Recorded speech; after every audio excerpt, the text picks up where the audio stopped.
The 7 Elements of Palacea, the Elf. Chapter 1.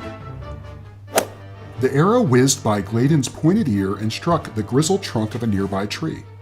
"Look out!" yelled Julian. She didn't need her brother's warning to know that the swift buzz was not that of a low-flying gadfly. "This way," responded Gladen.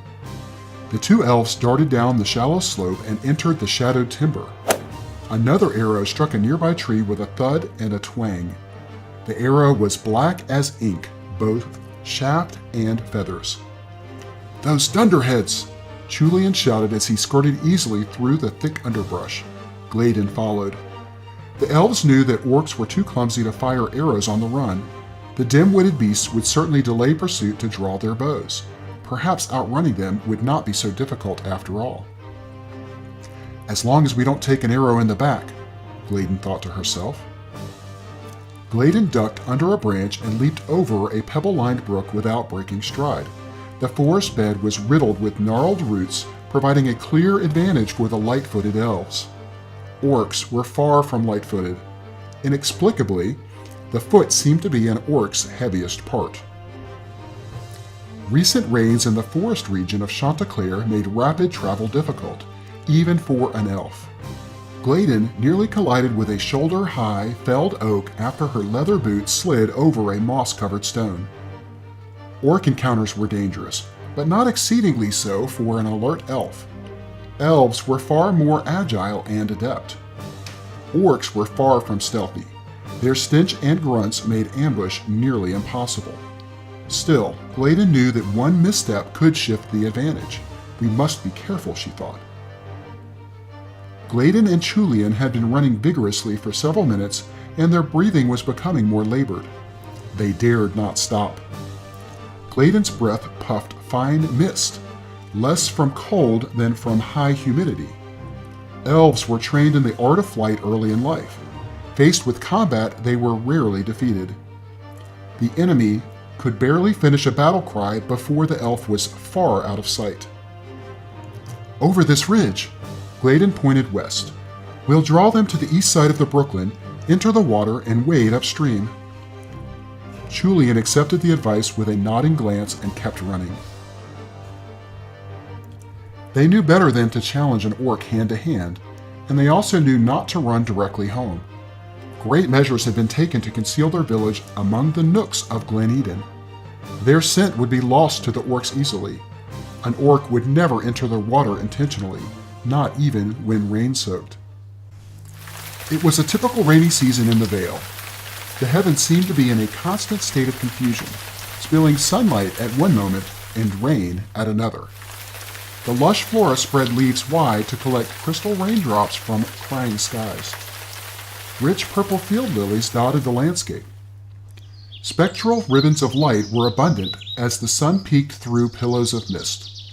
Small animals scurried to and fro, oblivious to the sporadic rains. Gladen ran to the top of the grassy crest and saw glistening water through the distant trees. The rippling surface sparkled like fine gems scattered through the high grass. The river was wide and slow. Brother and sister stopped at the rippling edge of the Brooklyn. They looked back. The orcs were not in sight. The slow-moving water was quiet. The wisp of a fine breeze could be heard shaking dewdrops from trees along the banks. They didn't hear the orcs, but knew they were probably not far behind. "We need to keep going," Julian said, scanning the hillside behind. "Those beasts are stupid but persistent. They won't give up chase easily." The elves entered their water ankle-deep and splashed northward. The water was cold but crystal clear. Silvery arrowhead fish darted away from their steps as they pulled knees high to maintain their speed. Cold water filled their boots and seeped between their toes. A small cove on the right bank revealed a babbling brook spilling over rounded stones. Gladen turned towards the waterway and darted up the small side stream. Her brother followed. After sloshing around several bends of the serpentine waters, the egg-shaped stones underfoot were replaced by smooth boulders too slick to climb. Nearly drained, the 2 siblings climbed the mossy bank with water-filled boots. Each footstep sounded like the plop of a dropped tomato. There was a small clearing replete with white-capped toadstools. "That will do," Julian said as he removed his boots and rested with his back against a fallen tree. There was little chance the orcs would find them now. They were safe. Gladen felt a pinch in her right calf. She looked down. "Are you hurt?" asked Julian, as he looked over with a concerned tone. It was only then that Gladen noted a trickle of red blood spreading down her right ankle. Julian moved closer to inspect the wound. "It's just a scratch," Julian stated flatly, but the corners of his eyes revealed deep creases that did not relax. Gladen bent her knee and leaned over. There was a wound a finger in length just below her right knee. The skin was separated enough to reveal muscle. It didn't hurt, but she was beginning to note a throbbing heat.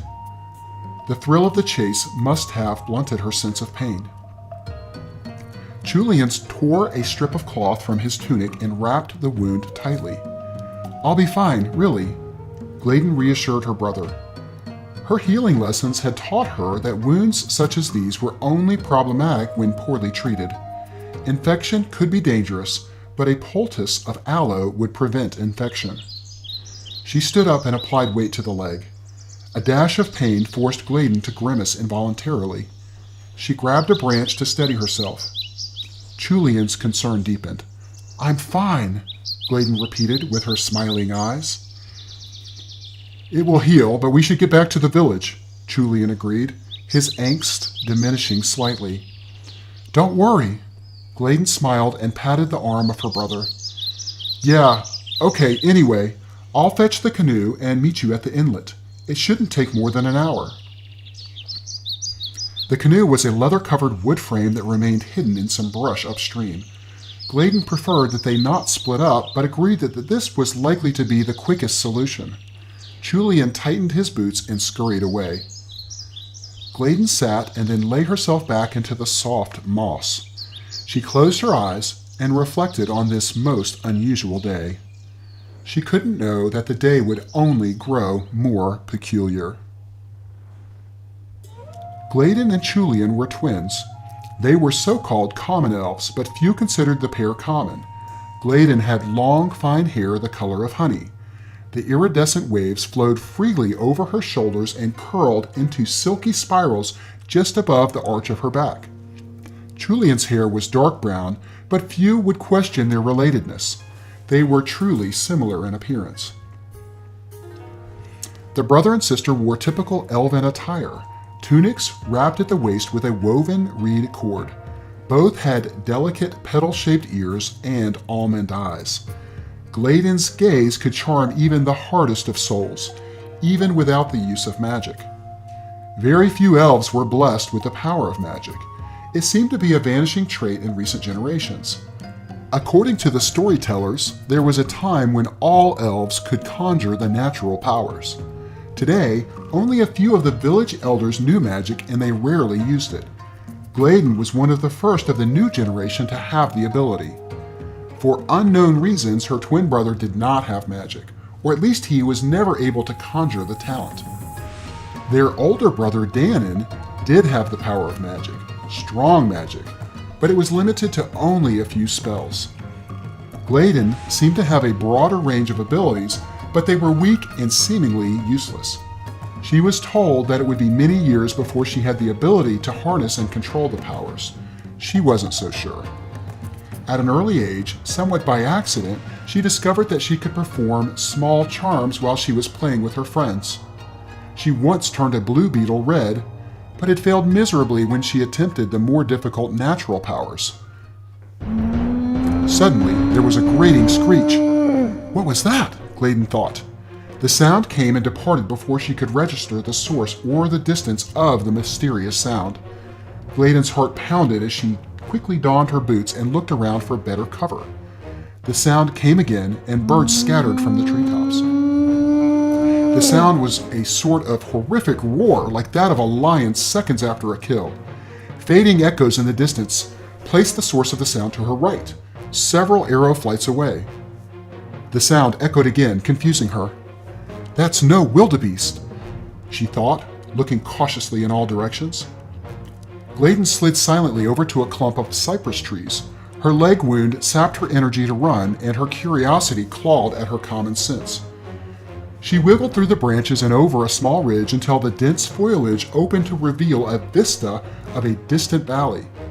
She felt exposed at the edge of the grassy expanse and decided to climb a nearby tree for a better view and for better cover. She was several horses high before she was able to survey the field through heavy branches. The wide clearing held a few small clumps of mature ash and hickory trees. There was a low layer of fog that obscured the grass beneath. She noticed that the surrounding chorus of chirping birds and chatter of squirrels were strangely absent. The awkward intensity of the silence grew. And then it happened. The quiet scene was interrupted by a pair of orcs spilling from a distant tree line. Her legs immediately petrified from shock and fear. What is this? Adrenaline slowed her perception of time, augmenting her other senses. She clung tightly to the tree as she peeked over a thick branch. The orcs were followed by a figure on horseback. The blanket of fog swirled silently behind them.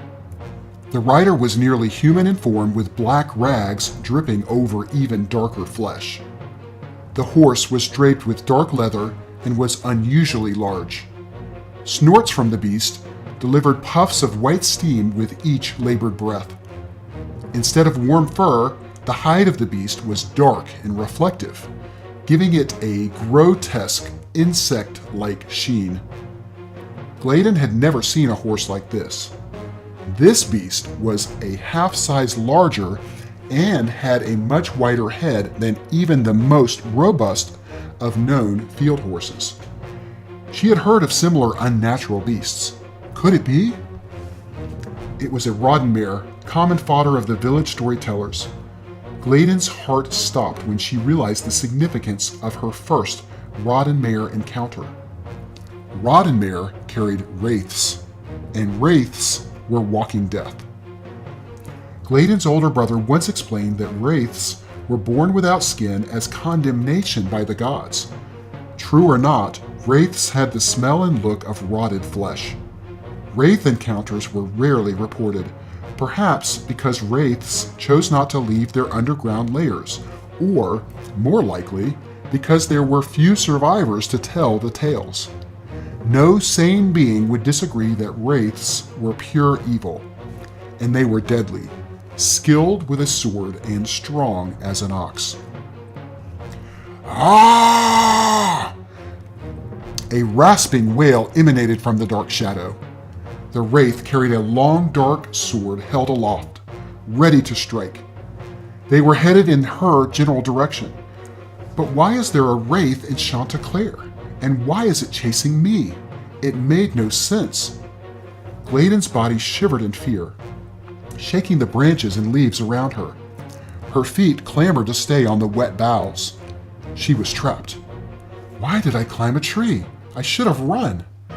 The two orcs ran ahead of the wraith, spreading through the tall grass like roaches scattering from firelight. But these beasts were not running from something. They were in pursuit. Gladen considered dropping from the tree and fleeing, but her instincts held her steady. At first, she didn't know why. Was it fear? Was it acceptance of her inevitable demise? She could outrun the orcs, but a roddenmare was a completely different story. Something was odd. The mongrels were moving slightly to her right. Do they not see me? Have they not locked on my scent? A small figure emerged from a clump of underbrush between Gladen and the horde of miscreants. Is that a dwarf? It was. She could see him now. His features crystallized as he stumbled wildly in her direction. His graying hair was frazzled from flight. He was of mature age and had a deeply reddened upper cheek, with a salt and pepper beard. He wore sackcloth pants, a loose green tunic, and a leather shoulder bag which swung freely with each awkward step. He appeared utterly exhausted. Dirt and sweat stained his skin and garments. He looked left and then right, frantically as his legs seemed to drag through the tall grass. His face lifted as he locked on Gladen's gaze. The horror in his eyes sent cactus-like prickles down Gladen's back. For a fraction of a second, the dwarf hesitated. His eyes sent a message that Gladen could not understand. Gladen silently and desperately asked a dozen questions in the blink of an eye. The stranger's beard settled slightly as his face relaxed. The wrinkles of his forehead faded, and a subtle rise of his eyebrows followed. The look was that of surprise mixed with a pinch of hope. He stopped in his tracks and straightened his back. His face crinkled into a look of determination as he turned to face his enemies. "No!" Gladen gasped. She mouthed the words, but no sound escaped her lips. This was not what she expected. "Why? You should run!" The distance between the dwarf and the frenzied beasts evaporated. The orcs stopped suddenly, their gnarled arms drawing bows. An arrow struck the dwarf in the shoulder, and then another arrow sounded a deep thud as it entered the dwarf square in the chest. For a moment, the stranger stood statuesque. His hands rested on his hips in majestic dignity, an ultimate gesture of defiance. Then, as the lifeblood spilled from his wounds, one of his knees unlocked. With a slight twist, he crumpled to the ground. It was done. The orcs were immediately upon him. The wraith circled the fallen dwarf twice and then leaped from the rodden mare. Gladen covered her mouth with trembling hands. The dark mob appeared to be searching for something. The pitiless scavengers ripped and tore at garments like wild hyena tearing flesh from a kill. Shreds of clothing flew like confetti. The dwarf's shoulder bag flung out of the heap and spilled its contents high into the air. The wraith violently struck one of the orcs to the ground for no apparent reason. The group snorted and snarled with excitement. Then, as quickly as they came, the wraith mounted his rod mare and with a jerk of the reins sped towards the trees. One orc turned and followed with frenzied snarls. The other orc hesitated to survey the damaged dwarf and then turned to follow the others, lagging behind. The dark creatures disappeared back into the forest like ink drops into a barrel. Then, all was silent. Gladen clung to the tree, motionless, uncertain what to do. She watched the crumpled figure from her perch. Time had stopped. No movement, no sound. Gladen closed her eyes and rubbed moisture from her cheeks. When she looked again, the figure was still there. After a long wait, Gladen climbed down the tree and went to the stranger. The smell of the attackers had not yet dissipated. It reminded her of decayed flesh and worm rot. She suppressed a wave of nausea as she approached the supine figure cautiously. His face stared blankly toward the clouds. She kneeled next to him. She saw a twitch of one reddened eyelid, and then he blinked. He was breathing, barely. 2 arrows protruded from his half-bared chest. There was surprisingly little blood. Only a small circle of vermilion surrounded the entrance wounds. His eyes met Gladen's as he slowly grasped at the side of his neck. His wrinkled face twisted as he appeared to be forcing his lips into words. "You must," the dwarf gasped. His hand followed a leather cord hanging loosely around his neck. He pulled smartly, breaking the leather cord, and lifted his hand.